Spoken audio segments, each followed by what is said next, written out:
Alright, well, we're going to go ahead and start with our first video. Like I said, we're focusing today on environmental and social justice issues, particularly in Nebraska. And one of the things that we don't necessarily hear a lot about Omaha is what happens in the western part of the state around the Pine Ridge Indian Reservation. Some of you guys may have heard of the town called White Clay. It's technically on Lakota land, but the state of Nebraska illegally is selling liquor there to a community that has said that they do not want it. And so that's one way that they're experiencing genocide. The other is taking their land and using it for dirty energy profits. So the first video we're going to watch was done by a group from Occupy Wall Street in New York that came out and interviewed some of the Lakota there. And you'll see TR in the videos, but this is what it looks like when local and indigenous communities stand up to environmental genocide or social, if not physical, genocide.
My history with activism goes back all the way to conception.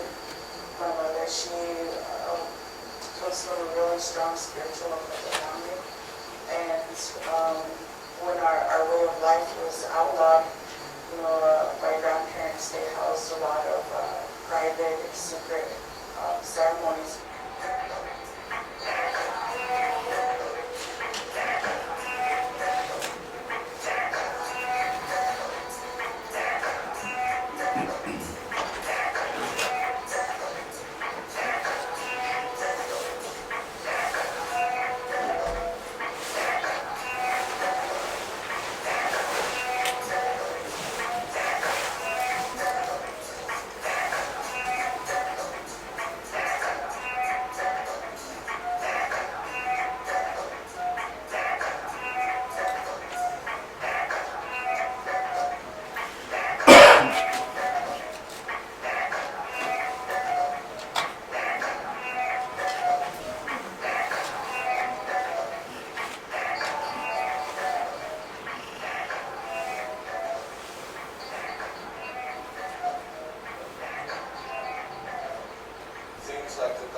Discovery, things like the papal bull, things that were ordered by the Pope and the churches to force indigenous people to either accept their way or kill us.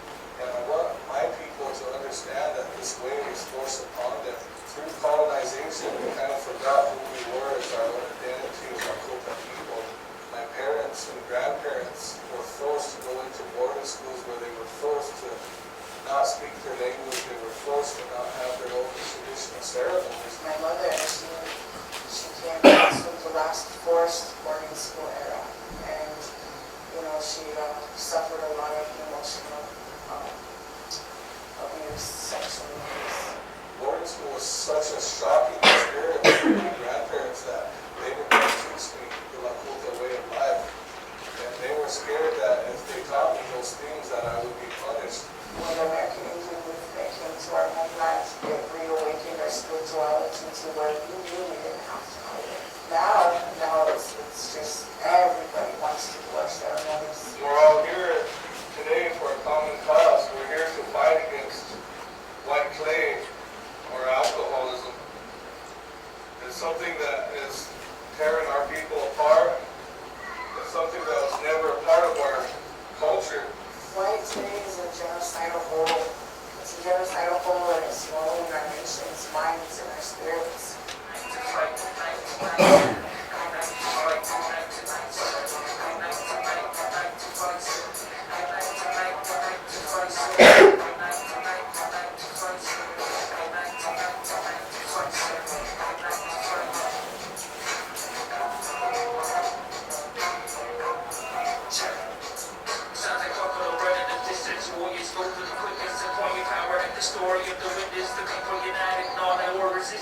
These bars sell more alcohol than any other place in Nebraska and maybe any other place in the United States. And right now, white clay is killing the Lakota people in the Pioneers Reservation. Our people are going up there and buying alcohol and bringing it back to our home, which is a dry reservation. Alcohol is outlawed on a reservation. This is the way our ancestors wanted us to live, was free of alcohol. About a month ago, a friend of one of my nieces told me she woke up in the first bar, underage, traded by her own uncle for a case of beer. That kind of shit's happening in White Clay. So tomorrow I'm going there to support the women of my family. I'm going there to support the belief that my people can heal and be stronger without alcohol in their lives. And maybe to show the people, the 10 people who own this town, that what they're doing is killing the nation. They have a choice to say no, and they have a choice as human beings to realize what they're doing is wrong, and hopefully if we come together, we can show them that. Humanity is important, and our allies coming here to our territory, it shows that it exists. It does. And I'm grateful for it. Because there's allies coming from all over South America. They're coming here. And they're coming here to help us fight for ourselves, to fight for our minds and our spirits. Marching from Billy Mills Hall to into White Clay. We're going to have different people speak about their experiences with White Clay. And then after that is when the direct action mobilization will happen.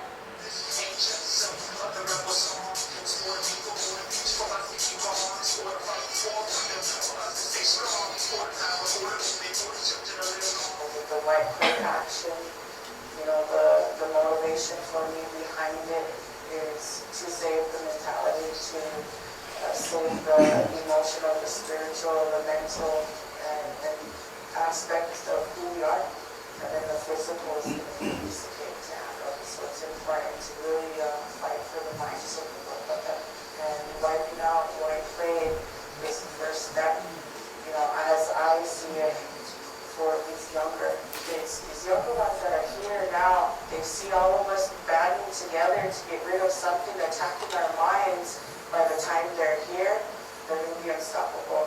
And by the time they're higher than that, taller as adults and grandparents, there'll never be another colonized generation.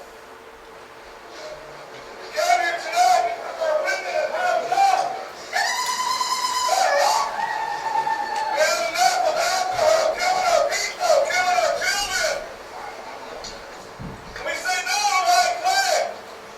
I come from Oklahoma, South Dakota, and most of my relatives are right here. This is genocide. This is the way they're killing our nation and making us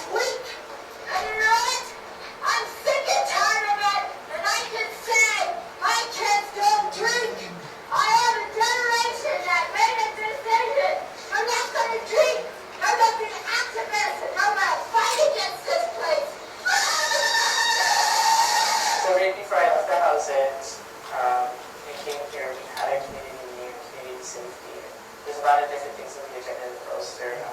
The first and foremost was alcohol, drugs, bootleggers, and how do we stop that? And it was really emotional for a lot of us who were there.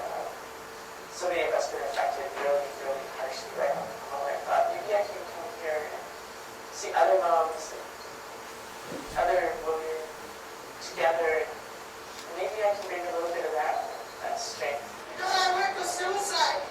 I thought about it. 99% of them died because of this alcohol. It pushed them over. You know, and it's the one that didn't die died because the family drank. Family drank. It was alcohol that killed us. It's taking us out. It's drastic now. We need it to stop. We need to get back our ways. We need to move forward. We gotta help each other. It's happening in my community, it's happening here in Borderland. It's not only happening here, but it's happening right through like northern tip of this continent, all the way down, and right into the other one. I have more relatives' names that my hands are told that have died because of not only life, but alcoholism guaranteed in their lives. An aspect of colonization traumatized them so that they're drowning. They're drowned and you don't have to deal with it. Like I said, I know I've been there.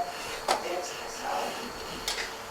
They used to send smallpox to our grandkids. They used to send us raw meat. They sent custard on us. And today they use alcohol. Why is it one town has paradise? Why? Why you have to understand they want to keep us drunk and deluded. If they could win over us, they could take our land. This is our land. This is treaty land. These are our relatives dying out here. Suicides are young people because of alcohol. It's over Indian. It's a dangerous Indian. The Americans here to do a direct action to get the attention of the world that this town has to close. Ask anyone here on anything about affected by alcohol. So it really is a sense to us when we were asked to help with what was being said on my plate.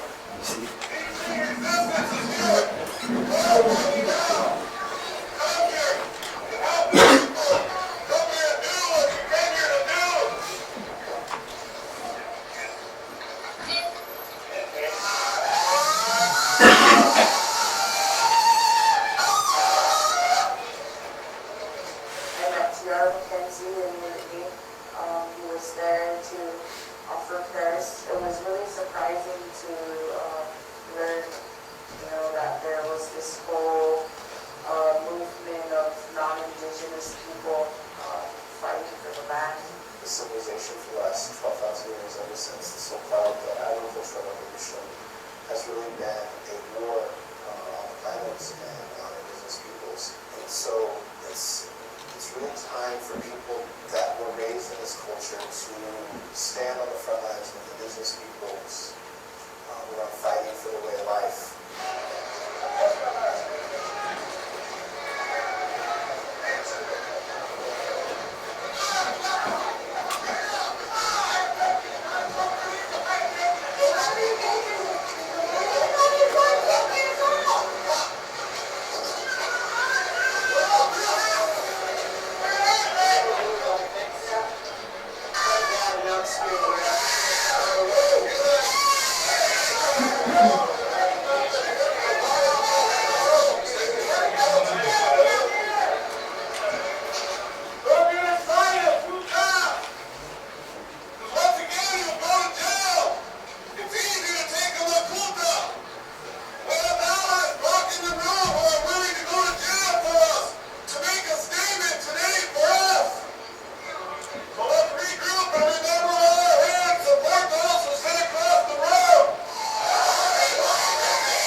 right here in our own nation that not all white people are bad. You know, to have allies that would put their bodies on the line is something very new here.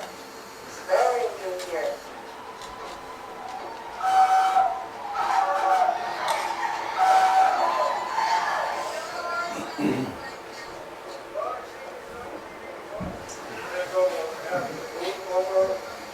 And we'll figure out a way to get these things off. How we do things. Well, that's what I'm saying. They stand up, and people have to stand up and move over. I know, because they're I know, but they could go too far.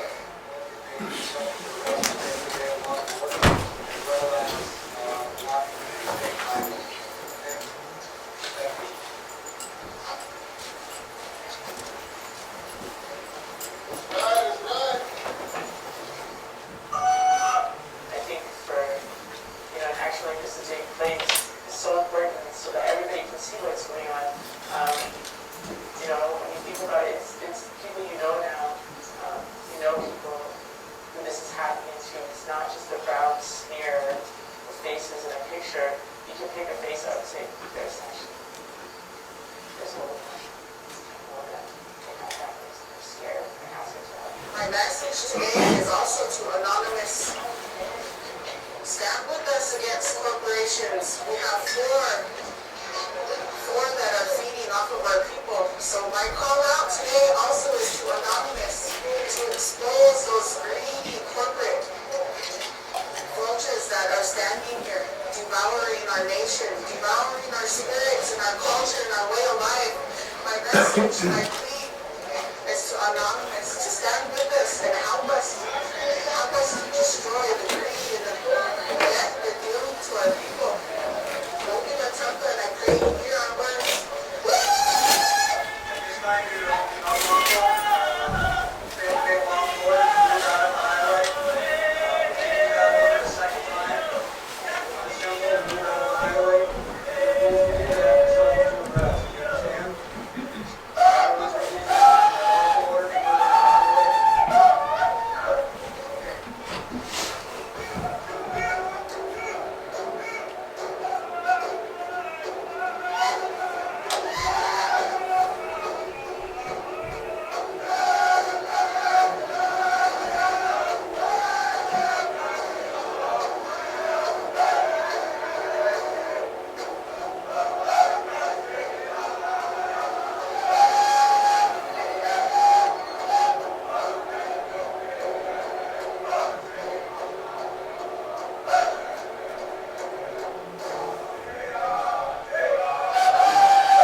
right.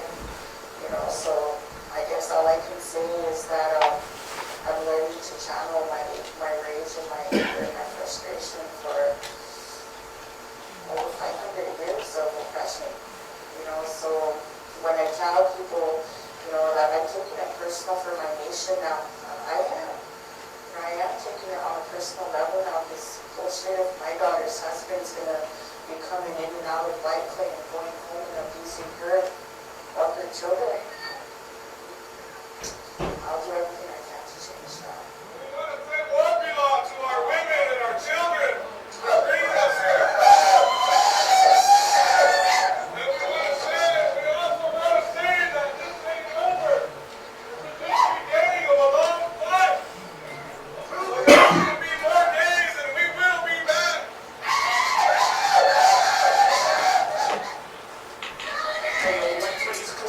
That business is poison. Our people getting killed from the center of that poison. The 40-ounce bottom split between the girls and boys. Instead of solidarity, the tribal warriors, we support the poison. White clay, it's legal extortion. You're more than just a lawyer. You sent out to destroy you. Could have us in bigger portions. White clay is like abortion.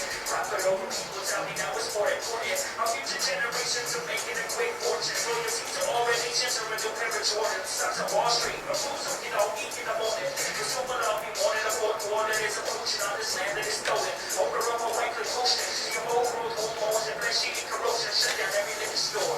They're planning to open like volcanic explosions again. Every tree that they broken, the people are smoking. And sure enough, this wind is blowing. At any given moment, rise up and defeat these opponents. Those that bring the sick and homeless with any social components. None of this focus from a growing sit fast with the motion. Coasting wherever that may be for me. I'm the weed, white clay's poison. White clay's disease, white clay's sickness. White clay is the bad seed. White clay is technology. White clay is all about greed. I see. One like this world's population resting. Judging the strategic games to soul the minds of our beautiful cousins and wives. Every night physically abused by husbands. Calculated plan to kill us all. Down by hundreds, not even government funded. Stay for our own sisters and brothers. The hundreds must have stepped to the road. Riders, stomachs, and team suicide. Change our time eyes for the summer we suffer. That by drunk driving going on and confronting what she's the peace. And without causing eruptions, but I say, what play is genocide, what play is not a loveless, what play is heaven poverty, what play is American injustice, what play is sexual abuse, what play is war and destruction, what play is colonizer, what play is the super corruptors, what play is the iron forces, what play is the gold rushes, what play is the enemy lies, what play is not be trusted, what play is shut down, what play must be done to. I saw that enemy in frustration. I saw every prisoner of war camp. I saw every Indian territory sits in my court.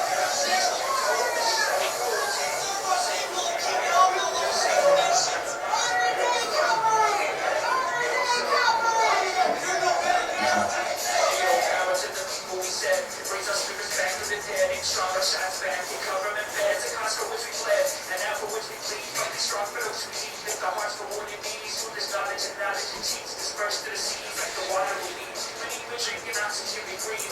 Plants and trees and the lands and the free. But like this cancer, the car, That's the end of the first video, but what you saw there was how the state of Nebraska handles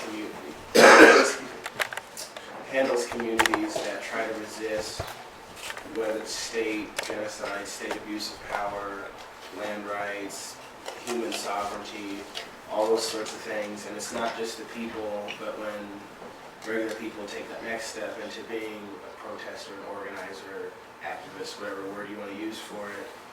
How do I spell it?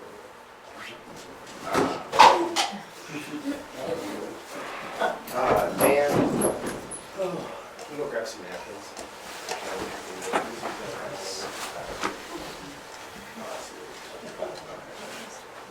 But yeah, this next video we're going to watch is what they did to TR after he helped with the white clay thing.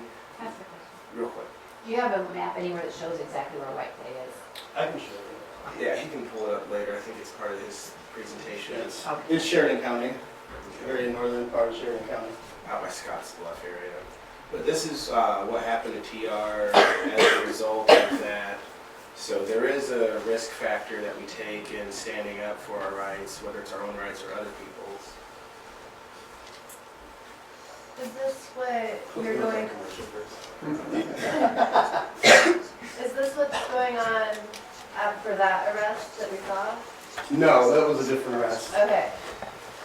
What are us to listen? This, what you're gonna see here is, well, I'll watch it and then I'll explain. Oh, okay. Alright. Arrested. The man cited against alcohol sales in a Nebraska town and taken to jail. That's not today. Performance. Good evening. I'm Natalie Blood, Red Science. American activists are outraged to the arrest of a white-face protester in Lincoln this morning.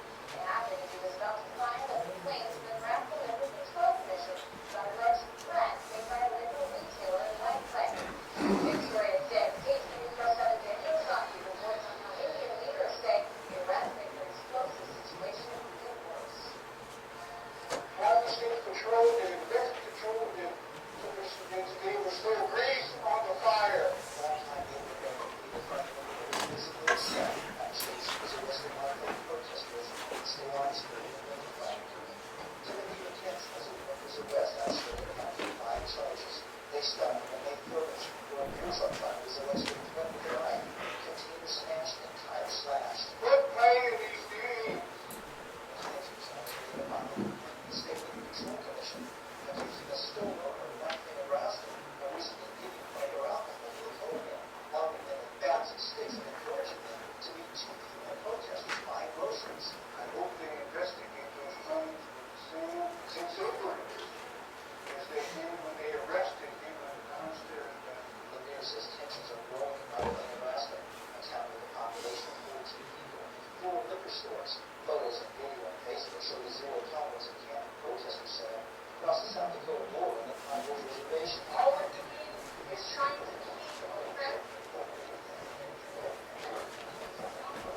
Liquorists says they, along with Nebraskans who keep stealing them, call to restrain agglomeration. But Friday's arrest makes the situation worse. White Titus and Tinderbox, when they hear of this, that's not going to sit well with it. Do you think it's going to intimidate the activists there? It's not going to. Then Lincoln Andrew was on the KTV 1-7.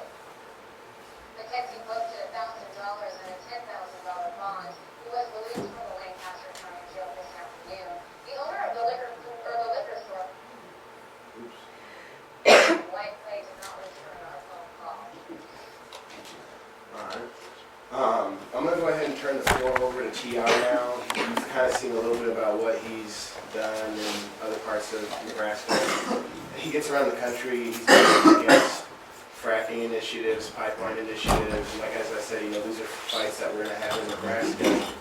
So I'm really glad he can be here in town, so just give him a warm welcome. I'll turn it over to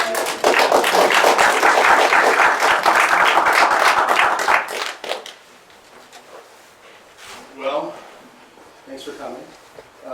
So when I usually give talks, I hate, first of all, using lecterns and standing and all that stuff. I don't know.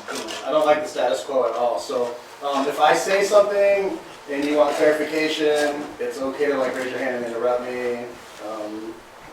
Yeah. So to start, I just want to give some shout outs. I'm very thankful for Organize Omaha for putting on this event and kind of just allowing me to come here to Omaha and get to know the community. I spent all day yesterday up in North Omaha, meeting all kinds of people. It was a good experience. I know many of you in this room. I want to give a shout out to my friend Andy Hubbard, who's here. He lives in Omaha, an old high school friend of mine who showed up today. Makes me happy to see him. So I guess what I want to do first is to talk about who I am. I grew up on the west side of Sioux City. It's a very diverse part of the city. I've always been socially active since high school on different issues. I've definitely gotten more and more radical over the years as I guess I see as a failure of us able to win some of these different battles. Trying to always think outside the box, try different tactics, things like that. I'm currently with a group called Deep Roots United Front. We are an all POC action-based movement. POC means people of color. People of color lead the movement. We do have white folks in our movement as well. But as most of us have come from what you could say is the white-dominated middle-class environmental movement. It's always been that way. It's okay. That's just how it is. It's how it started. But our voices weren't being heard. And so we decided to leave those different organizations and movements that we were working in and start organizing ourselves to make sure that the concerns of our communities are going to be heard, because it is our communities who are the most affected by social racism and social or environmental racism as well, or social genocide or environmental genocide.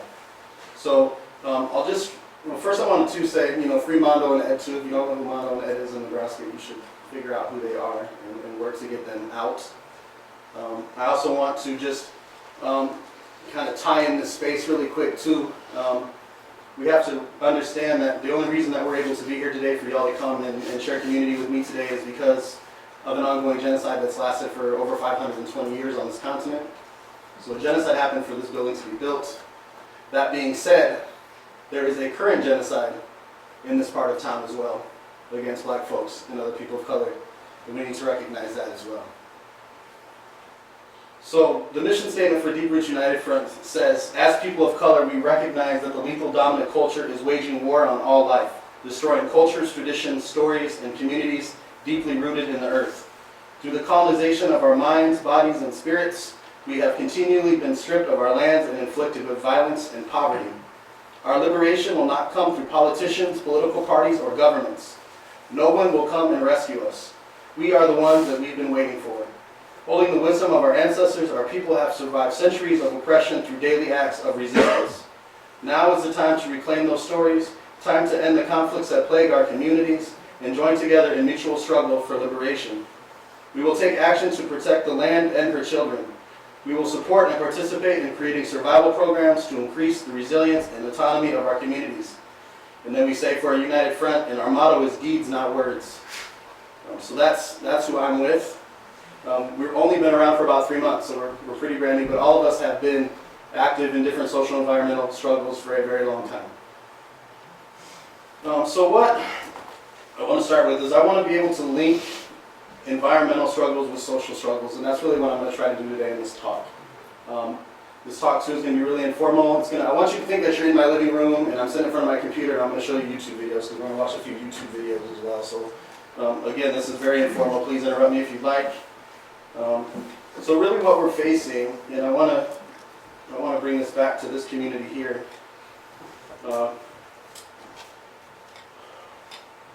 POC communities all over the country are very much like this community here. There are social death dealers destroying this community every day, and there are environmental death dealers destroying this community every day. Some of the social aspects that are destroying this community are, of course, alcohol, drug dealers. We're talking about payday loans and predatory loan practices in this community. We're talking about Army recruiters coming into this community heavily, taking brown and black people to go over and kill brown people in other places. They seem to never go into suburban communities and recruit all that much unless they want to send them to West Point or something. So this community, and then, we joke all the time about, liquor store, gun store, pawn shop, right? These are all death dealers in our communities, and we have to come up with ways, to shut them down and organize. And some of the environmental factors you're obviously facing are the nuke plant if it reopens. I mean, that's a danger to a wide range of people if anything ever happens. I was just told the other day that it's like the same design as Fukushima. Like that scares me a lot. I'm glad I'm up north. A little ways. I just want to throw this out. It's been underwater for quite a while as well, so keep that in mind when you sleep at night. It was the worst nuclear power plant in the country. They created a 0350 committee to oversee it. OPPD cannot restart without the federal government's permission because they've done such a poor job of maintenance in it over the years.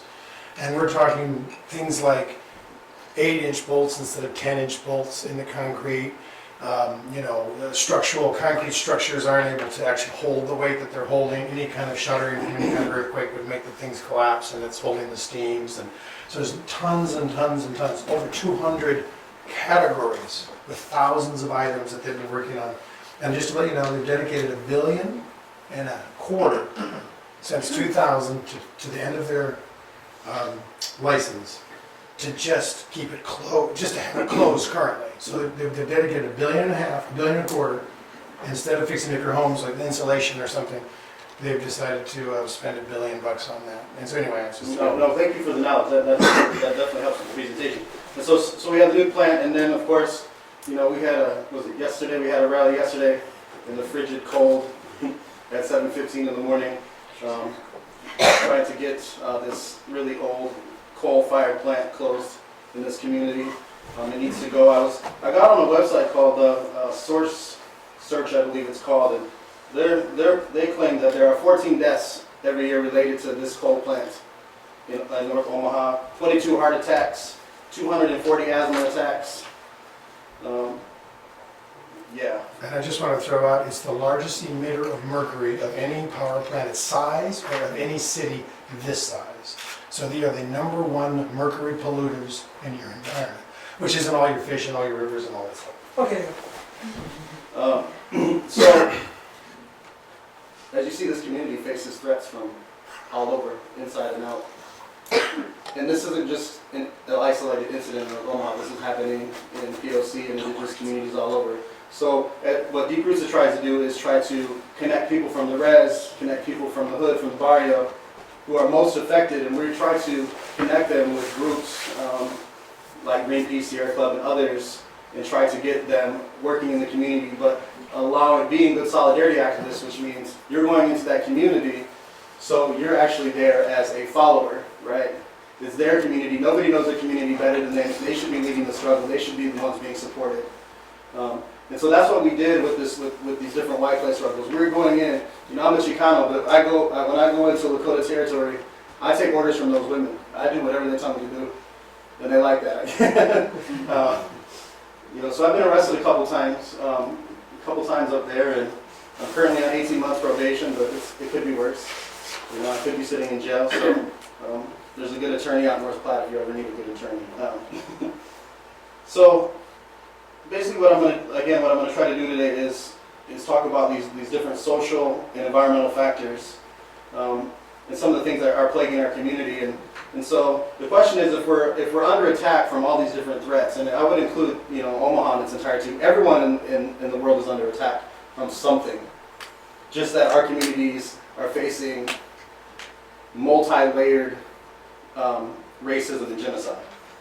So some of the things that don't allow us to unite, I want us to just talk a second about agents of repression and agents of pacification. Agents of repression, you're talking about the military, what we kindly call the feds, the Omaha Police Department, and even the folks within our community who want to fight other folks in our community, right? I'm talking about gang violence here as well. Folks should be fighting the enemy, not each other. So that's a big topic in the community as well. And the thing that people don't think about either are these agents of pacification. And really what those are, a lot of those agents of pacification come from what I call the nonprofit industrial complex. Community leaders who, for some reason, have bought into this dominant system. You say, oh, it'll get better. Let's just wait a little bit. We just have to, sometimes we just have to pray. And I think, and I'm not dogging on praying here, but I believe you have to meet the Creator halfway. So you can pray all you want, but if you're not going to get into the streets, you're just really wasting your time. And so we have these different forms of people who cause disunity, really, and even some of them you think are really great people, and maybe they are.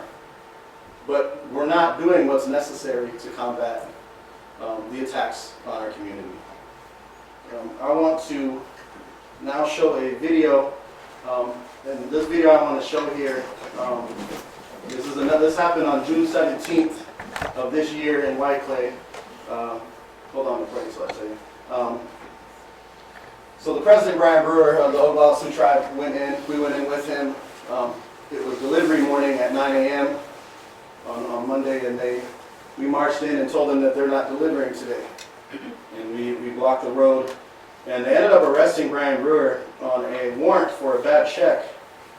It wasn't actually him who wrote the check. His oldest son actually stole his checkbook, and so that was a big fiasco. But and that day he would not have went to jail if he didn't want to go. He wanted to go.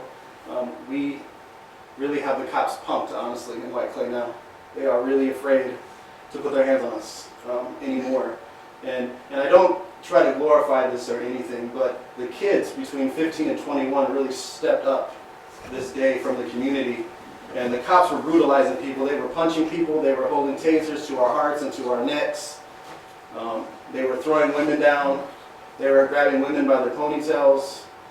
And what you're going to see in this video is the people started fighting back. And it wasn't necessarily the older folks. It was these 14, 15, 16, 17-year-old kids. And this was about a month before I had to go to court, before I went on probation with my plea deal, but I actually had to stay on the border, so it really stunk not to be able to be there with them and support them, but go ahead and play this.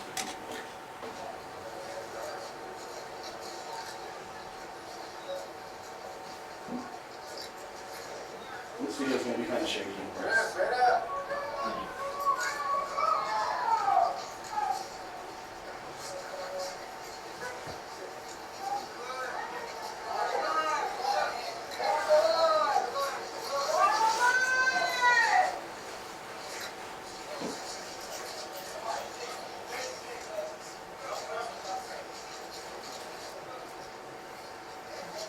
This is what they do to protect the liquor deliveries in Nebraska.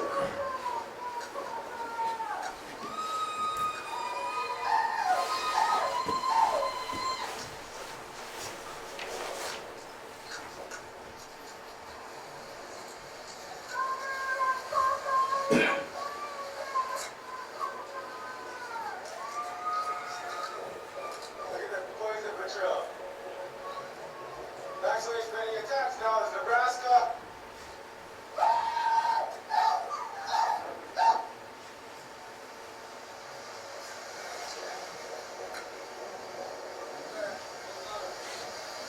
I need pictures of it. All the police and patrol.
And under arrested.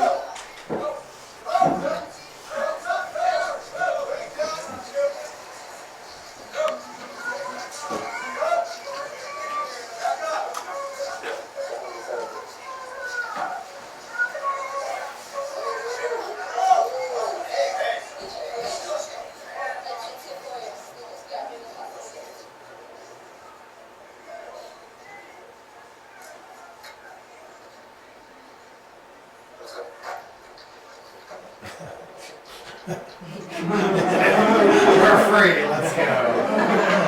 Look at all the winos. Pathetic. You're all going on Facebook.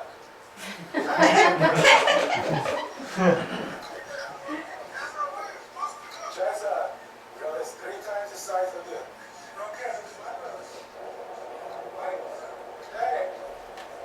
So this is essentially the gang members sticking up for the police, what you're seeing right here.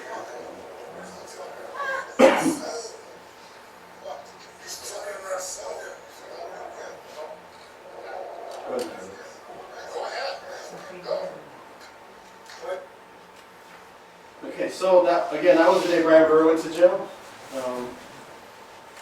They were brutalizing people, and Again, no one else went to jail that day because the young people continued to unarrest themselves. And also, with that happening too, 3 cops were assaulted, including the county sheriff that day. Fuck yeah. Well, one of the times they had a young gentleman and they were basically breaking his collarbone, and his own father stepped up and punched the sheriff in the face. So right now, when we go into White Clay and we protest, which I can't go in, I'm actually banned from the square mile of White Clay during my probation for 18 months. I can't step foot where I violate. So the cops are pretty much just staying in their cars now and trying to get us on dash cam and try to get charges that way. But this is just an example of what can happen when people start to take their power back. These kids have had enough. I could sit here and make you cry with all of the heartbreaking stories I could tell you about Pine Ridge when it comes to alcohol. I'm not going to do that today. But if you ever do get a chance to go out there, go out there with an open mind. You'll learn a lot. But anyway, that's what's going on there. So again, we want to start thinking about, since we're talking about this community here, where is it we can take our power back? And it doesn't have to be with unarresting ourselves or anything like that. This is just an inspirational thing. But what does that look like? How do we take the power back? How do we get cops in North Omaha from the North Omaha community? And how do, say, maybe a council of elders decide the hiring and firing of police officers in this community, not somebody downtown, right? Like, these things can happen, if pressure is applied in the right places. And so that's something to think about as well. So these are just some of the social issues, again, facing our communities. I want to talk a little bit now about some of the environmental causes and what happens in our communities. Some of you might have saw my Facebook post yesterday, but black children are 500 times more likely to die from an asthma attack than white children. And you ask me, why is that? Well, 78% of black folks live within 30 miles of a coal-fired power plant. So, as you see and connect these dots here, this is exactly a slow genocide of a people, including gentrification, which I got to eyewitness yesterday on my drive-through with Omaha. They're basically just kicking people out, and then they build townhouses that sit empty. It absolutely makes no sense to me. And so I want to support that and point those things out, and I want to work with you all here in Omaha on changing some of these things. 66% of Latinos live in communities that do not meet federal government air standards. 72% of black communities don't meet the federal government air quality standards, and that's compared to 58% of whites. Latin children are 60% more likely to risk an asthma attack as white children, and so on and so on. And so, we really have to get together here, and this is definitely, I know there's people in the room who have been working on shutting this coal plant down, but I think it's time to get organized, and I think it's time to escalate on many of these issues. The word we need to start remembering is escalate. Like, what are we doing, and what's not working, and what could work, and we need to take our activist toolbox and tactics from here to here. And we need to work together and also work with the community who's most affected and see what they want to do. And so, I think there's some good leverage on this coal plant, but I want people to remember too, I'm going to speak, and this is going to be an unpopular subject probably for some, but I want to talk about wind and solar for a minute. I want people to realize, I hear people say that it is a green solution or a sustainable solution. I honestly disagree, and I'll tell you why. Yes, solar and wind are better than this coal-fired power plant, no doubt.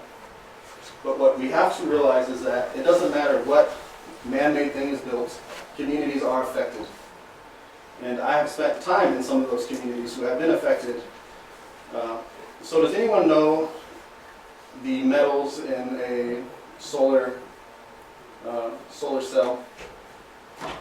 There's aluminum, there's copper, there's all that other fun stuff. And that stuff pollutes communities. You don't see those communities, but they're being polluted. Northern Minnesota, Northern Minnesota is being polluted by a copper mine. They're wanting to put a copper mine in northern British Columbia where I've been fighting a natural gas pipeline. They can still drink their water out of the river up there. If that copper mine goes in, they won't be able to drink their water anymore. And so some of these things that are used to build solar and wind affect communities. And that needs to be in your analysis when you're switching over to these alternatives. I'll use the word alternative. It's alternative energy, okay? But it doesn't mean that communities aren't being affected. Oh. I just wanted to chime in on that. We currently use 40 to 60% more energy than we need to use in every single building in the city. So if you did insulation, windows, doors, microgridding, you would reduce 40 to 60% of your energy needs, which is a factor of 10 to the coal plant. So you don't actually need any more electrical providing services. What you need to do is begin to mop up what we're currently putting out as heat into the atmosphere. So, I kind of agree with you in some way, but once you reduce that load, that's when solar can then be deployed on the roofs and the buildings. And there's also hydrogen fuel cells. That doesn't take esoteric. And there's also solar cells that are silicon. There's also carbon fiber now that they're developing to transmit electricity because there's no degradation. So there's lots of changes in that industry, and I do appreciate what you said about the heavy metals and those kinds of things. So there are, the best alternative, of course, is windows, doors, and insulation, and just efficiency. Thank you. Another topic we need to bring up is the Keystone XL pipeline. How many of you think the Northern Light is going to be built? Do you think they're going to get what they want and Obama's going to, or the next president is going to approve it? How many of you think that that's going to happen? Well, the only reason I think it's going to happen is I've never seen a project Peter Kiewit has never completed, and Peter Kiewit currently is building the pipeline. Kiewit has currently gotten $3 billion from developing tar sands over the years, and they currently, if you go to their website, they will show you that it's only halfway complete. They have a little sliding about where projects are, and they'll show you that it's just halfway complete. So that's just all I'm saying. I've just never seen Kiewit not complete a project. Fuck Kiewit. I agree. You can don't fuck Kiewit, I agree, but I've just never seen them not complete. They have billions of dollars. They can buy more yeses. The wealthy want it, and the wealthy controls the country right now, so they're probably going to get it. Well, I disagree that the wealthy wants it, because I was listening to a dude's $100 million fund, and he's totally against it. And he's more concerned about actually the lack of phosphorus, that within 50 years we're going to be out of phosphorus, and we can make all of our food out of phosphorus. And that's why we're on Mars, not on the moon, because there's a whole bunch of phosphorus on Mars. So you'll see Peter Kiewit with their trucks up there in Mars, shipping phosphorus back to Earth so we can feed ourselves. So what if I told you that I believe that it's not going to be built? I would agree with you. And it's not going to be because the government cared or not, okay? The folks that I work with on the white clay issue, I'm also working in South Dakota where I live on the Keystone XL issue. I can tell you if that pipeline touches Lakota Treaty territory, there will be 1,000 Lakotas on horseback opposing that pipeline. It's already in the works. We're already up there training the communities that are going to be affected, and they're not going to stand for it. We have grandmothers who are going to be sending out all of their grandkids to stop this pipeline, at least in South Dakota. And so my question is, Nebraska, where are you at, and what are you going to do? You have a question? As far as people on horseback, when I lived in Minneapolis in the early 90s and stuff, they were big on Lakota issues. Are they part of this too, or not? Is anybody up there joining in? From Minnesota? Minneapolis, St. Paul, Twin Cities.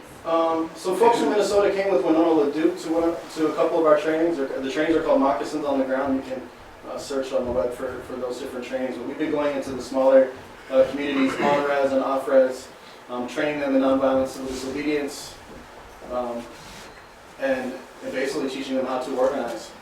And they're doing it. And so, did you have one more thing to say? Well, there's that, and then also the Omaha tribe, is that just totally separate? Do they care about this at all? There are a few who do. It's definitely not organized like it is in Lakota Treaty. And I thought some of them would actually be here today. They couldn't make it, but it's not as an organized effort as it is on Pine Ridge. Okay, I'm just saying bodies, trying to get everybody, their members count. Yeah, I think they would. Are we doing anything about that? Yeah. Because that seems like something we could roll down to the Ponca And then- house right now. We'll talk more about that. Okay. Yeah, I did talk to John about it. Okay. So I want to give you some inspiring videos as well on this issue.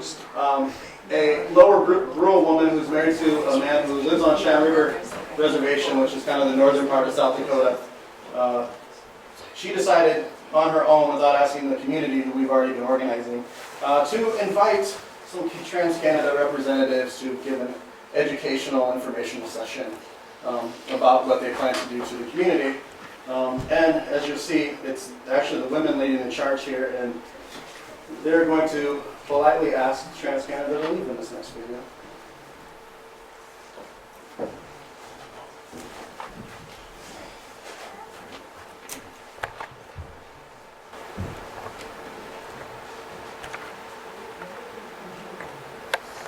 I don't want your tempur-pedic beds, and I'm gonna tell all the Shine River and the company you're trying to buy us with tempur-pedic beds.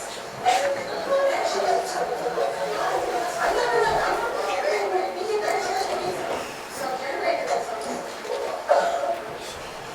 Your money, you can't take it from it, we can't take it from it. Go stop our life. We'll figure it out.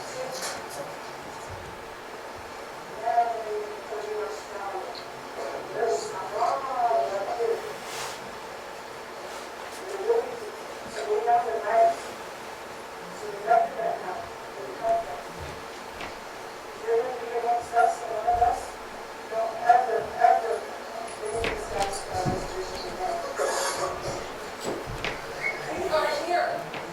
We are still here. We will always be here. And we don't want you here. They get our traditionals to stand up here and say this thing. For those who are doing that, this shameful act, shameful, to offer our beautiful prayers for a rapist, money, back takers. Trans Canada put up a website against us, calling us environmental jihadists, calling us terrorists. Set the stage for what you think you're going to do. But President Obama will not sign that. And if he does sign it, that's still no guarantee it's going to get built. And tribal members who are here begging call of this Mother Earth rapist, shame on you.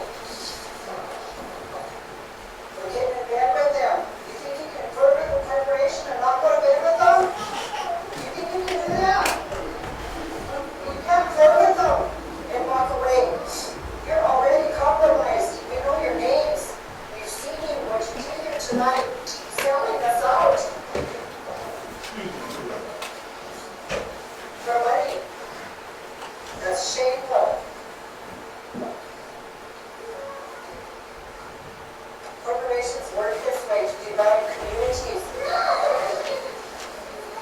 to divide neighborhoods, to divide bands, to divide tribes. But there's going to only be a little bit few sellouts that walk with you. Little bit few sellouts following you around, sniffing your money. And the rest of us know who they are. And the rest of us are going to be strong together from keeping our cloud in our water. We don't want your money, we don't want you here. We've got somebody to invite you here. Corporations do that. They prey on our hospitality. They prey on our generosity. They prey on our good fellowship to all human beings. You use our people against us. And that's a sad day when that happens. Very sad day. And you're here representing Trans Canada, Keystone XL pipeline that we have vowed to stop. It's not going to happen. So you're going to have to run home and tell your corporate headquarters in Canada that Albertas are going to make a stand. And we're going to have to run over them or throw them in jail to build this pipeline. That's the message you have to take home.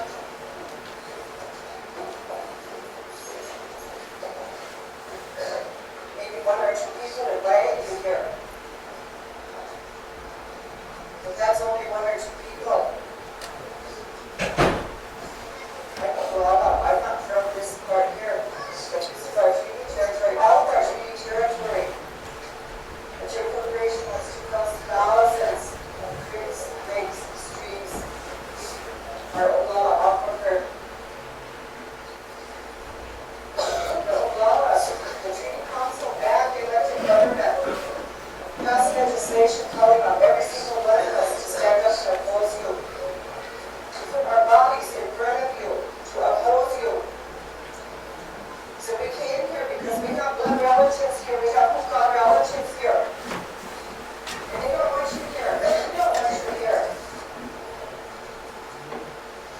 So I think you need to leave.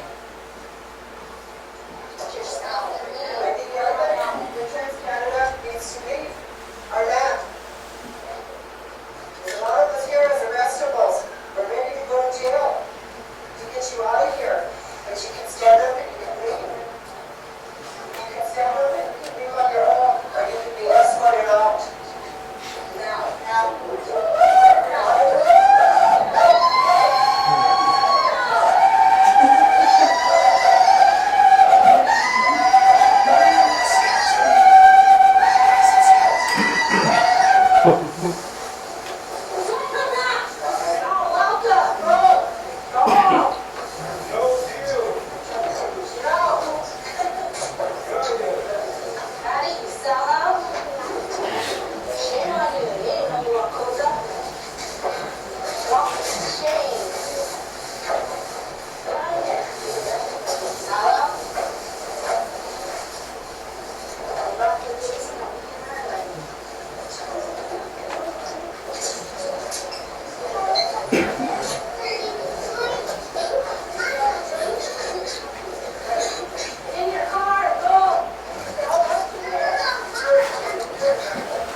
See how easy it is to kick Trans-Canada out of your community?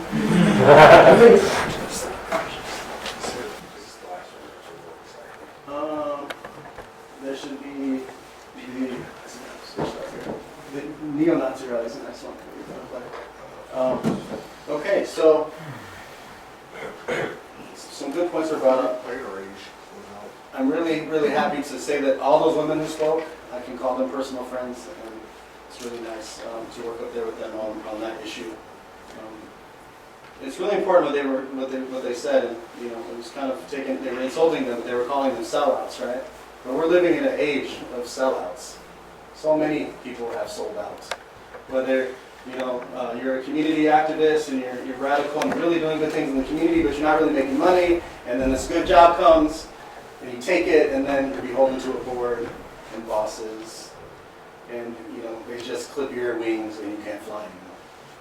There's issues like that. So we really have to be careful and be honest with ourselves about selling out on these issues. So we know the Keystone XL pipeline is going to affect millions of people. Millions of people get their drinking water from that aquifer she was talking about. And we all know, too, that these pipelines, it's not a matter of if they're going to spill, but when and where. We have to be honest about that, too. And so, again, my question to all of you here, and I know most of you in this room, is what is Nebraska going to do about this pipeline? There is big money tied up here. As was mentioned, Warren Buffett has his hand in it as well with the rail. He's talking about wanting to, in some different articles that I've read, rail some of that stuff down as well. Just into that. 40 billion direct investment into tar sands as of 2 weeks ago. Thank you. Okay, so you have targets here in Nebraska. You have targets, okay? And we have to say that too. And how are we going to, because I'm saying we, because I'm going to be here with you. Because this is important to me as well. And I'm only an hour and a half away. What are we going to do about this coal plant, and what are we going to do about the Keystone XL pipeline, who, again, like I said, in South Dakota Treaty Territory, the fight is going to be on, and what we're really going to need out of this part of the country is the exact same type of struggle. Folks willing to get arrested, folks willing to possibly be hurt, whatever it can. I've said publicly over my dead body, that's where I'm at on the Keystone XL pipeline. It's not getting built.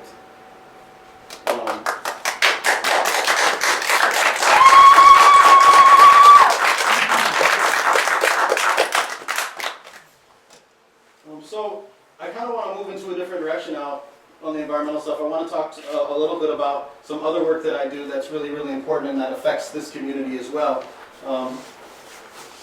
I've been hanging out with Deshaun and James and a gentleman named Steve who's ill today. And I went around with them. We went on a trip to Kansas City. The neo-Nazis and the Klan are on the rise. And they're actually more organized now than they were in the past. A lot of these neo-Nazi skinheads are ex-military folks, white folks coming back from Iraq and Afghanistan. They're highly trained.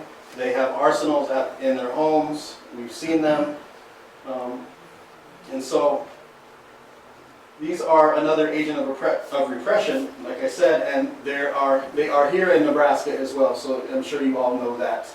They might not rear their head up and put on their uniform and wave their flag, but they're here. And just to add something, I've been doing some more research into this since I went down to Kansas City and checked their enrollment numbers, and Iowa is actually their fastest growing territory right now. And Nebraska is kind of in that territory, but there's one thing that we can expect to see from this, we've been very much against the police here on the tactics they use against people. So what's going to happen is the police, even as bad as they can be, they still have rules. These people do not have rules. Mm-hmm. So what is going to have happened, and it's already started to have happen online somewhat, if any of you guys follow the FTP page, you have a lot of these dominance apologists saying, well, it's just a couple people that are upset about it. Well, what's going to happen once their legal ways, which is the police, to suppress these communities don't work anymore?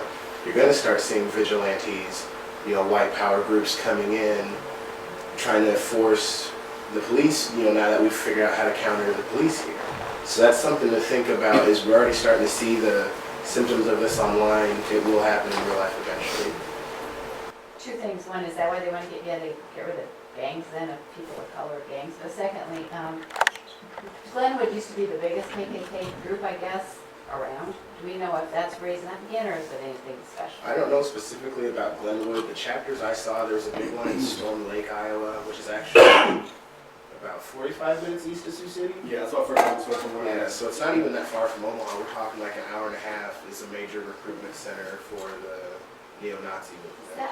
I can't remember the name of it, but there's a recreation center. Is that by Storm Lake? Yeah, Storm Lake also has a big Tyson plant and others, and so there's been in the last 15 years an influx of Latino folks coming to work in that community, and that's also one of the reasons why this white supremacist movement is on the rise there. So just in the past year or so, we've noticed these trends, and I've tried to help out in that area as well. And so a group of us last March, there was a Klan rally in Memphis, Tennessee.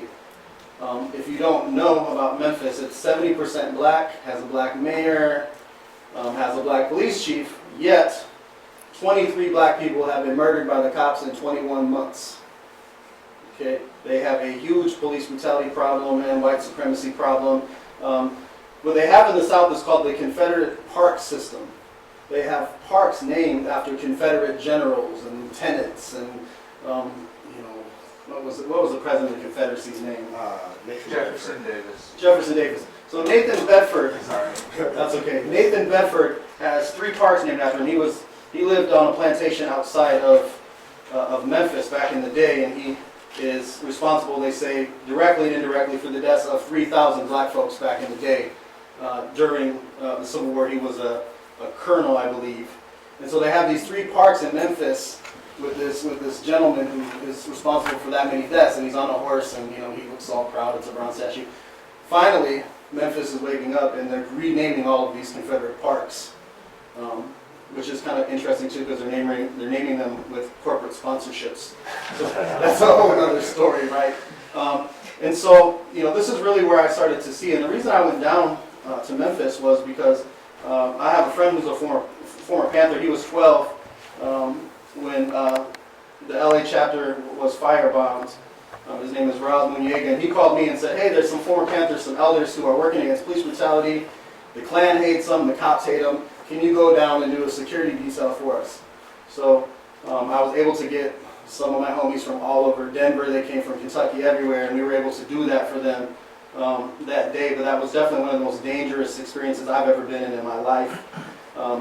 We did a press conference in downtown Memphis. The cops told us we couldn't even have a press conference. Like, if you weren't moving that day in downtown Memphis, you were subject to arrest. There were 600 riot cops in the street. This was last March 30th. There were snipers on the rooftops. They had a protest pin. We had to go through metal detectors and everything else just to protest the Klan. And what we need to understand when it comes to the cops and police brutality and this white supremacist stuff is that, do you ever notice that the cops are always faced looking at us?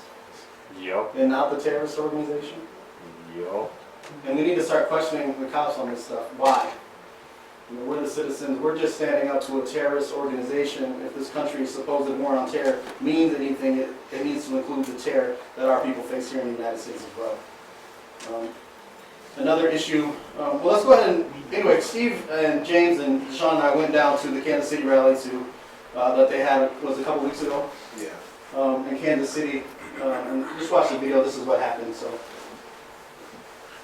in short. Police have stepped up security for this afternoon's protest here in Kansas City and protested counter-protesters against the neo-Nazi group that are protesting in downtown Kansas City right now. They're banning a lot of items for security, even water bottles. Shannon Halligan has been at the rally all afternoon long, and she joins us live from the Jackson County Courthouse. Well, this rally has sparked strong emotions on both sides. As you can see behind me, there are about 40 members of the National Socialist Movement who are on the steps of the Jackson County Courthouse, who are waving their flags and yelling their opinion. And on the other side of the street, there are about 300 in protest of this group. There are people from the LGBT community, the Latino Coalition, atheists, Jewish organizations, and people just upset by this rally today. There are at least 80 police officers that I can see from the courthouse, and everyone coming in had to be searched, and people couldn't bring anything in. Police said it was to be a peaceful protest, and I spoke with people from the Latino Coalition who came out here today because the neo-Nazi group said they were out here to protest immigration reform, and they take this demonstration personally and wanted to show their opposition to their message. My own children are Mexican descent, and so it's definitely it's personal when folks say that they're less than white people, and so I think it's important to have a strong response to that sentiment, especially with the history of our country. And this is just one sign out here out of dozens that people have on the other side of the street. But on 41 Action News at 6, we'll continue to keep you updated on this so far peaceful protest in Kansas City. Shannon Halligan, 41 Action News. It's hard to see that they still exist, right?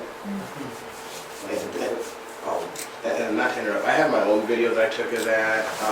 If you want to see that, you can message me on Facebook. It has more of like the security we had to go through, the snipers on the roof, that sort of thing. But I can send that if you want to message me, you can see that. So, I'm going to wrap up some of this here, and then there's one more video to watch, and then I want to have a community discussion with you all on how we can work together and do some good stuff.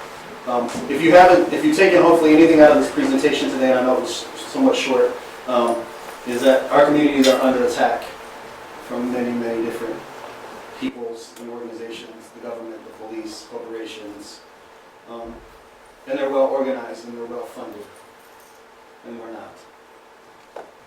But again, so what does resistance look like in this period, and how do we get together, and how do we build alternative institutions to basically, use an old slogan, take our power back, right?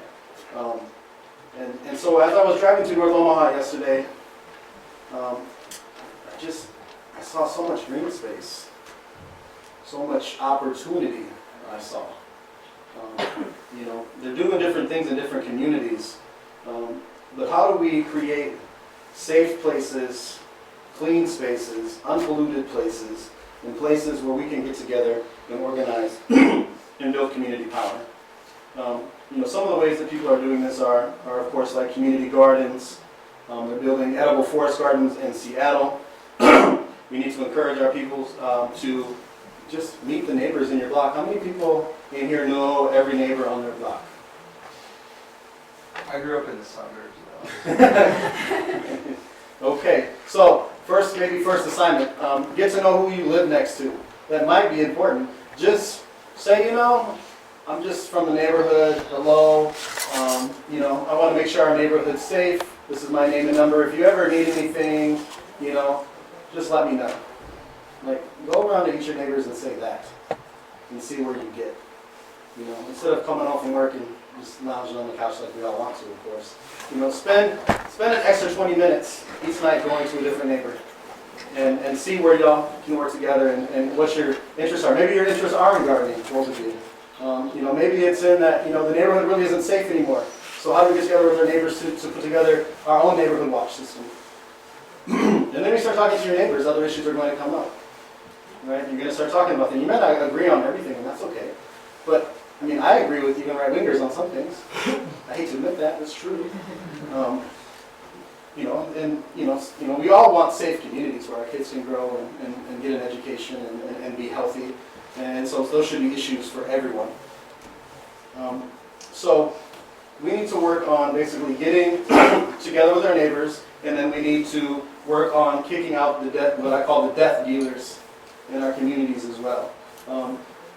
South Central Los Angeles used to have 700 liquor stores in that community. The community got together and were able, within a 5-year period, to close 200 of them. Okay, it is possible to close the death dealers down, especially if it's folks like in White Clay. The folks who own those liquor stores don't live in White Clay, right? They live 20, 30 minutes in Rushville and Shattuck. All of them live there. And I'm guessing the folks who are dealing death here in this community don't live in this community necessarily, right? So, and it's very easy to find an owner's address, and people really hate when you protest at their house. They're usually willing and ready to listen to you right away, right? So I'm going to show one more video, and this is another radical video. We're going to go to Michoacan, Mexico here. This movie is by my friend Simon, and it's in Spanish, but there are subtitles. So you might want to get a little closer if you can't read the subtitles. But so this community up in the mountains, it's all surrounded by forests. The people were just getting it really bad. The cartels were burning down their forests and planting crops. They were killing people who opposed them. They were raping women, raping children, just being overall horrible people. And the same cartels had paid off the community, or the police department in that community, and all the government officials responsible for that community. The people were stuck with nothing, no one to basically turn to for remedy within the current system that's in place. So the women took the power back, and as you're going to see, they actually fired all of their police officers, took their guns, and started patrolling their own neighborhoods with the guns that they had taken from the police. So please watch the video. Una de las tradiciones culturales es la convivencia con el bosque atrás de los talamontes, está muy organizado. Iban saqueando, talando el bosque, pero también iban quemando. La pregunta es para qué quemaron. Yo no solamente pensaba en saquear el bosque, sino apropiarse del territorio. Y apropiarse del territorio llevó a la clandestinidad, pues de utilizarlo para cosas ilícitas, ¿no? Como la siembra de garbanzos y todo eso. Y forzosamente que atrás de ellos pues están personas con poder económico, con poder político, y bueno, que son capaces de comprar incluso el mismo sistema de gobierno. Así que de que están involucrados varias partes y dependencias gubernamentales. También la policía estaba, entonces nos enteramos que nos enfrentamos no solamente a un grupo, sino a todo una organización criminal, y primeros que se atrevieron a hacerles frente, a defender su territorio, su parte o su bosque, pues desafortunadamente fueron asesinados. Entonces aquí se terminó en el que se organizaron grupos, señoras, empezaron desde muy temprano. Detuvieron a 5 talamontes ese día y intentaron detenerlos por la buena. Desafortunadamente, pues estos señores les echaron los cabos encima porque se encendió pues, la rabia, no tanto tiempo contenido, no pues el coraje, ¿no? Detuvieron a esas personas y pues inmediatamente empezaron a poner los cabos. En cada esquina se empezó a poner una especie de barricada, pero con la idea de que ya no volvieran a entrar, más bien ya con esa idea de que no entraran los sicarios y que nos pudieran encerrar. Tenemos quién iban a ser los voluntarios, salieron muchos voluntarios que luego comproban nuestra rola comunitaria, ¿no? Aquí tradicionalmente aquí esa era la ronda y le llamaban así la ronda, que eran personas voluntarias de los 4 barrios. Anteriormente salían a hacer la vigilancia. Pues no inventamos nada, solamente retomamos la forma tradicional de cómo se protegía antes de que aparecieran los policías. Entonces, para nosotros el policía pues es el que pone el gobierno, ¿no? Y la ronda es la que surge del pueblo. Entonces, lo único que hicimos es recurrir a nuestra historia, recurrir a la plática de nuestros mayores y que nos dijeran cómo íbamos a ser para organizarnos. Solamente estamos retomando las formas como tradicionales de cómo se organizado nuestro pueblo y que daba el resultado y que no se manejaban partidos políticos y funcionaba pues.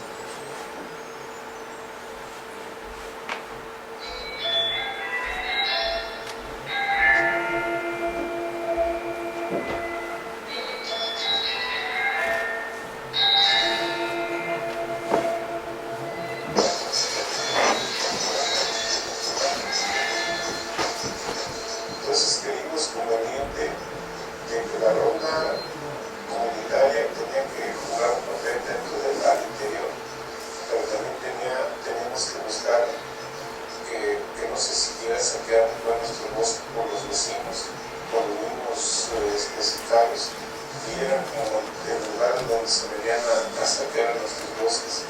Entonces creímos nosotros crear una ronda un poquito más especializada, sobre todo que conocieran nuestro territorio, ¿no? Que conocieran nuestro territorio y pues que en ese conocimiento de nuestro territorio, pues primero está la defensa y la protección de nuestras comunidades, ¿no? En esas áreas, pero también tiene que ser gente que conozca, que sepa de campo, que esté capacitada pues para hablar en el campo, ¿no? Entonces, esa es una ronda especial para el campo, ¿no? Ellos tienen la identidad de ser comuneros y que protegen a nuestro territorio.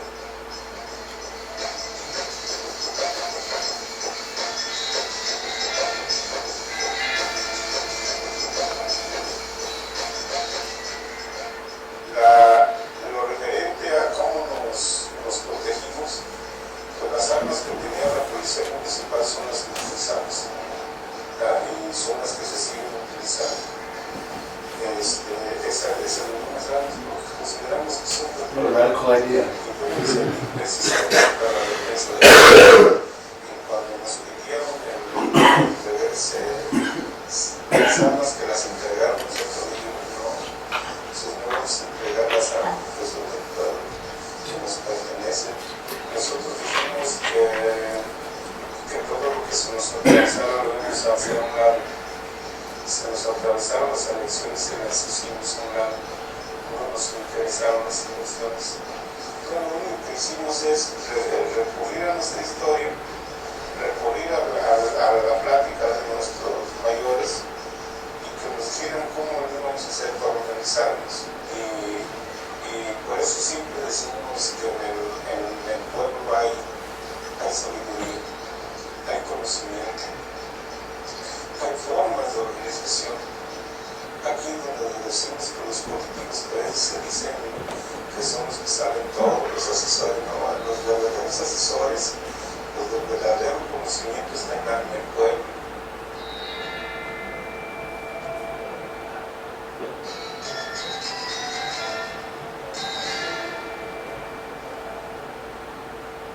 Los objetivos de nuestro movimiento son tres: seguridad, justicia y la reconstrucción de nuestros procesos.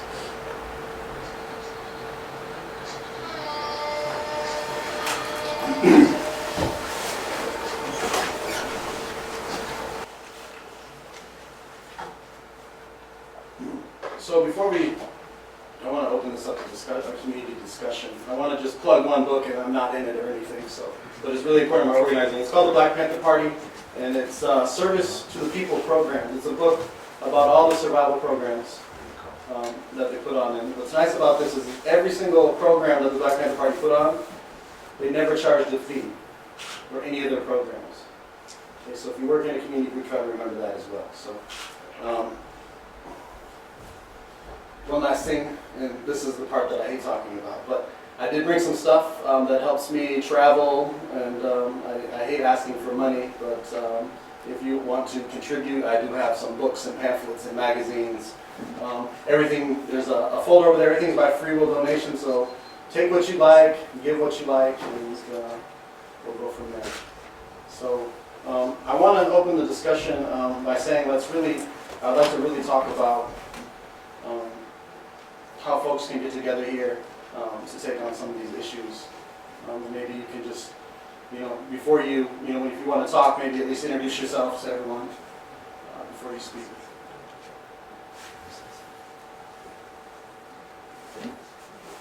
So I'm Dan Gruppo. I provide the food through my group, the Omaha Organic Army. We have a Facebook presence. Mostly the group at this point has been a think tank to talk about. Obviously, I'm interested in food, but more specific than that, I'm interested in politics, because when you look at why is food that makes you feel like shit super cheap, the answer is political every single time. It always is. So the specific issue I'm looking at is, actually it's really complex, but pretty much community gardens. We should get all of our food from your neighbor growing it down the street. And one of the things I'm looking at doing is getting squatters' rights, because I know it's kind of weird in Nebraska with those laws, but of course we can always change those laws. And there's tons of lots that are owned by rich developers who aren't doing anything with them. And there's no reason we can't move on to that, build a chicken coop, claim squatters' rights, and now we have a community garden in that neighborhood. So that's specifically what I'm interested in looking at doing, and I'm looking for obviously a support network that does come down, as you said, comes down to the community, because at some point, if the community is not supporting this thing that we're giving them, then the police are going to come in and take it away. Jan, I wanted to ask you, and we can talk about it later if you don't have to. Have you guys been thinking about winter greenhouses? Yes. Okay, so for greenhouses, this is what I want to do. This is fun. I want to go into old condemned buildings that they're going to tear down anyways, and I want to rip out the bricks and the windows and then build greenhouses with those building supplies. Did you have something to say? Me? Yeah, I'm Allison Hicks, and I do organize Omaha stuff a little bit. Anyway, my concern is about the liquor stores. Sorry, this is a little bit after study. The liquor stores in Omaha, I can't find anybody who's against them. No. Except me. It's tough. You can buy liquor in the grocery store, Yeah. so I mean, they're not against all the liquor licenses, 7 or 10 I buy on all every my block. booze at Walmart, so. Yeah.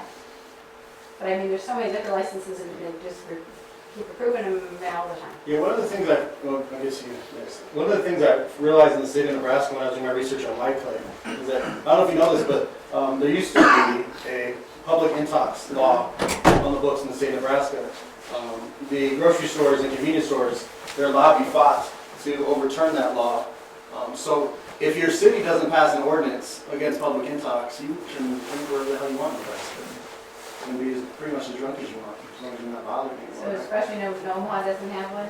I'm guessing, well, I think August told me that Omaha and Lincoln have ordinances against public intox, but Okay. the state of Nebraska does not have a law. Yeah, I can respond to that. I'm David Corbett with Sierra Club and also Project Extra Mile, which is an underage drinking prevention program.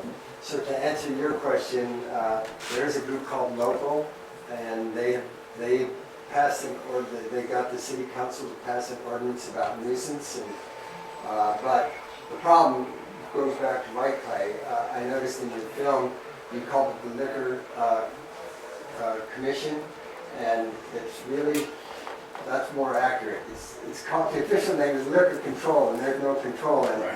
So the Liquor Control Commission basically approves every license that goes before them. So no matter what the outlet density is, if there's a liquor store on every corner. The only time that the local is one that's against it, Project Extra Mile is against it, Salem Baptist Church down the street, when Walgreens came in, they said, we'll let you come in, but you're not going to sell liquor right down the street from our church. And so they did that. So to answer your question, there are groups, so I can tell you about them more later. Salem Baptist Local and most of them. The local group and Project Extra Mile. Okay.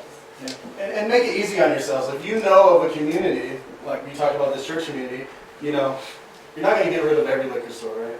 It's just not going to happen. That's fine. I'm not against people partying responsibly either and things like that. It's fine. Okay? But I'm against the death and everything else. Like, alcohol perpetuates everything from rape, domestic violence, all that stuff. We already all know that. So, I guess what you need to do is find a neighborhood that doesn't want the liquor store that's down the street because they got kids and whatever else. And they really hate when you go to the, you know, like, in White Clay, like, we just would sit outside the liquor stores in White Clay, and the people would just be shamed that they were going in there, so they would just turn around their cars and go home.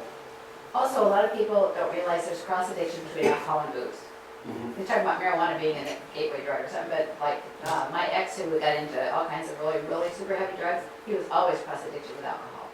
Alcohol really is a gateway drug. Yeah. In this country, no doubt. Yeah, and the Liquor Control Commission is appointed by the governor. There's only 3 people on it, and if you notice, one of the names was Bob Batt, also Nebraska Furniture Mart.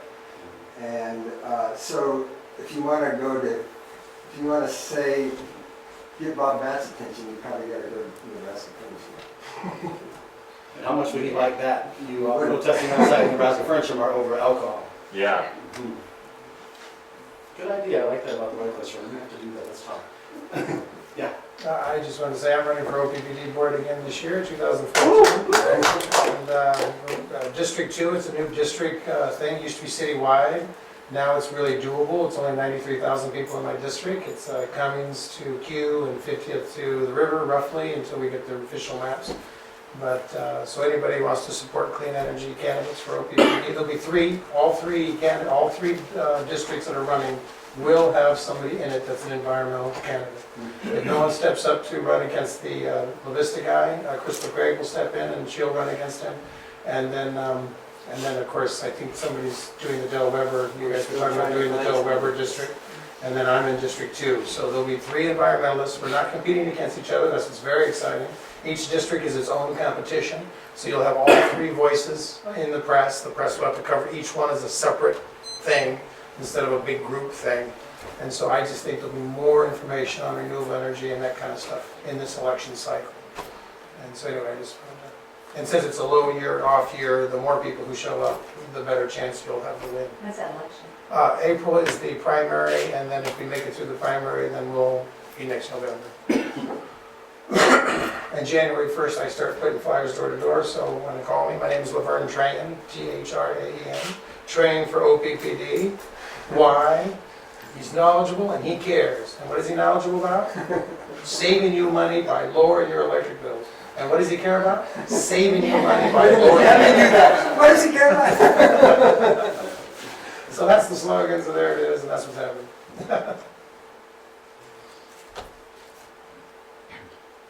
Anybody else? What happened with the lawsuit, Tom White lawsuit at White Clay? President Brewer, Mark Vecino's calling me like once a week. Right. Like, have you talked to President Brewer? You know, I'm like, yeah, and he's in my cell phone, but, you know, I bring it up, but I don't know what's going on with President Brewer. I was mentioning it to him about once a week, either in phone call and text message, and ever since the legalization vote or the referendum went through, which it probably isn't going to go through, just to let you all know, it probably won't be legalized. Why not? On the rest, because there were a lot of discrepancies, and so there's court injunctions right now. I'll give you some of the discrepancies here. The election office was broken into 7 days before the election. They still had the election. Normally, when there's an election in Pinehurst, there's 22 polling places. For the alcohol election, there were only 9. Okay. Usually, the tribe provides transportation for elders to go to elections. Didn't provide transportation for the elders to go and vote. So there's all these discrepancies, a lot of corruption. There's a lot of corruption in the tribal government there. And so there's court injunctions. They do go back to court sometime this month. I think it's actually maybe in a couple days, like sometime next week. It sounds like the tribal attorney is working with the folks who filed the injunctions to figure out what they want. And after it gets, even if it gets through the court injunctions, the tribal council still has to certify the vote. And if the tribal council people vote the way their districts vote, it will fail by 1 vote. So we're hoping that it's not going to happen, but we'll still, again, have to continue to fight White Clay. And even if it was legalized on the rest, White Clay is going to stay open. There's no doubt. I mean, people drive down there just to get cigarettes because they're like $1 cheaper in Nebraska. But, you know, and two, like, it's not even, the alcohol is the gateway to everything else that happens down in White Clay. On July 4th, we were there at the camp. We actually heard a woman screaming. We were running in the tall grass. There was a gentleman trying to rape this woman. We had to pull him off and drag him back across the border, and we turned him to the tribal cops. I don't like turning people into cops, but I don't really have much respect for rapists either. So there's those things that go on. Women are raped there weekly, if not daily sometimes. You heard Aloma talk about that girl was 14 years old that was drunk or drugged by her uncle, turned it into the guy whose name is Jason Schwarting, who owns Arrowhead Inn. He is known for having a barber-style chair in his liquor store where him and his employees have their way with underage girls. Okay, that's happening in White Clay, right? And every single law enforcement will turn a blind eye to that place unless we show up. Then they have all kinds of cops to do what they need to do. Is there any way to put remote cameras in there? If somebody pays for it, probably. Which, How much but would that cost? We did have a base sale. right, I have no idea what that would cost. And most of the land is tied up in private property too, so you probably have to get the property owner's permission to put cameras up too. I don't see why.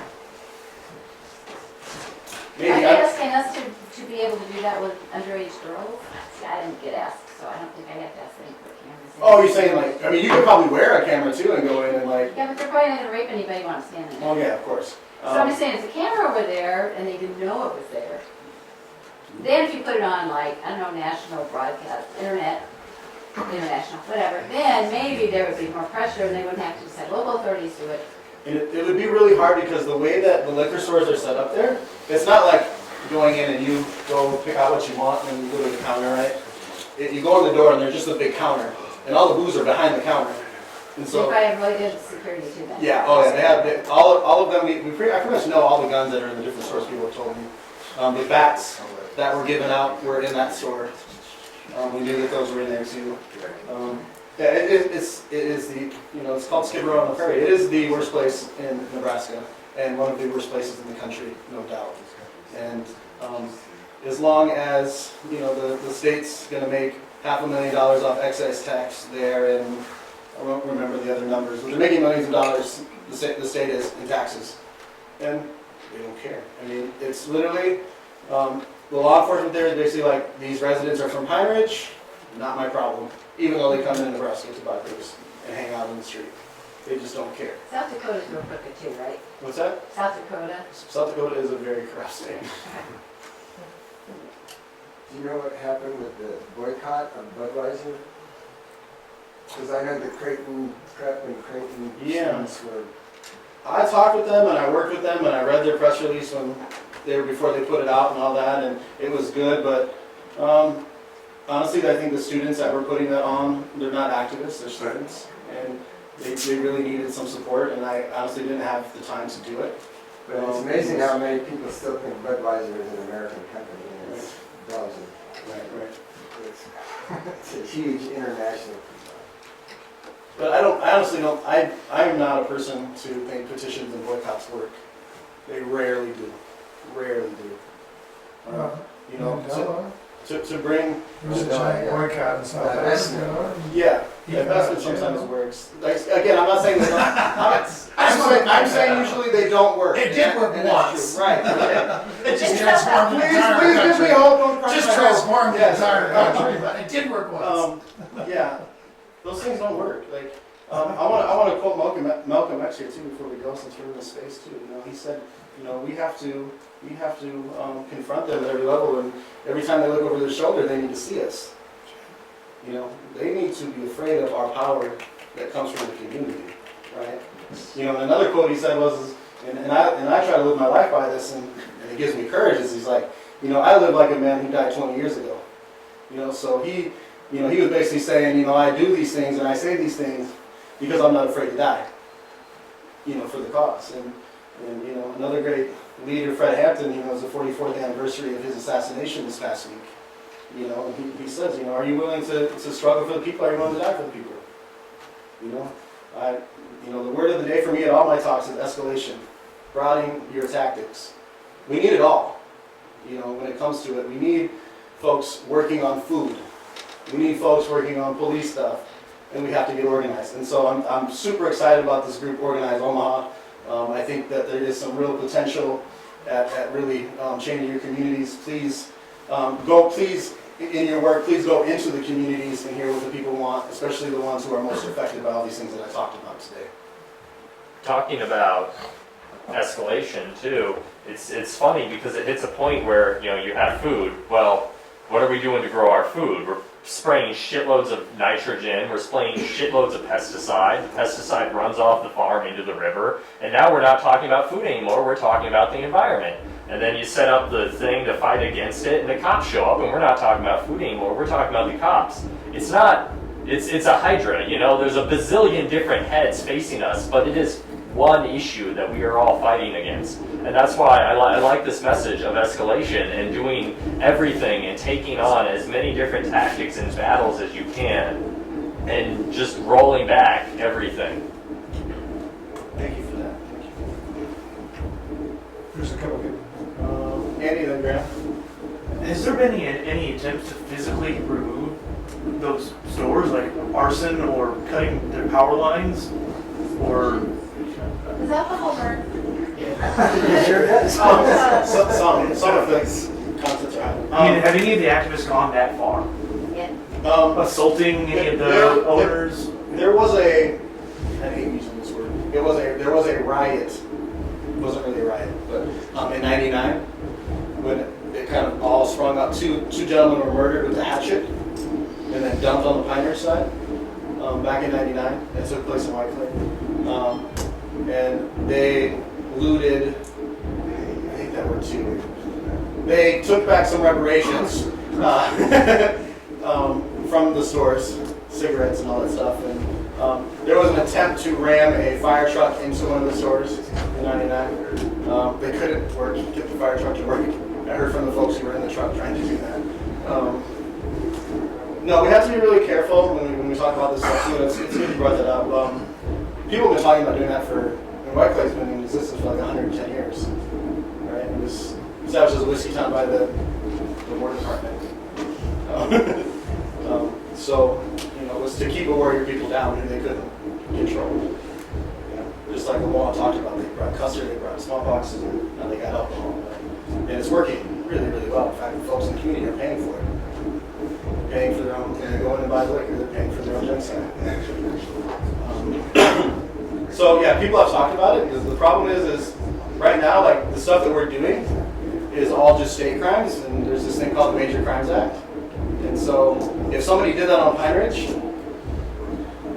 the feds could come in and investigate on the res. Right now, Nebraska can't come in the res and investigate anything. So like the liquor that was broken in the street, which they tried to charge me with, and the 2 tires that were slashed were just state crimes. So they got a Laura Martinez charge on that too, but she's on the res. As long as she stays on the res, they can't come get her. It's not, the crimes that she committed were not on the Major Crimes Act. So, yeah, I mean, I don't, would it help? Maybe, maybe not, because, you know, we get the insurance money, they build a bigger store, right? You probably lost liquor license before and then you got it, the seller got back. Yeah, that's the rapist I was talking about, Jason Schwartz, yeah. Graham, did you have something you wanted to say? Yeah, there's discussion about Omaha Public Power District's coal-fired power plant. Many of you were driving here from west of here. You may have seen the smokestacks and the big plume in the air this afternoon. I was just curious how many people have actually been to the plant or seen it up close. Okay, well, after this, I plan on driving by there and taking some photos. If anyone's interested, I have room for one, or people can follow me if they want to drive out to the plant today. Photo? You talking about one west of here though, or north of here? North. It's on John J. Pershing Drive. It's right along the Missouri River. Okay, all right. Cool. I think I'll tag along for that. Anything else? If not, thank you all for coming.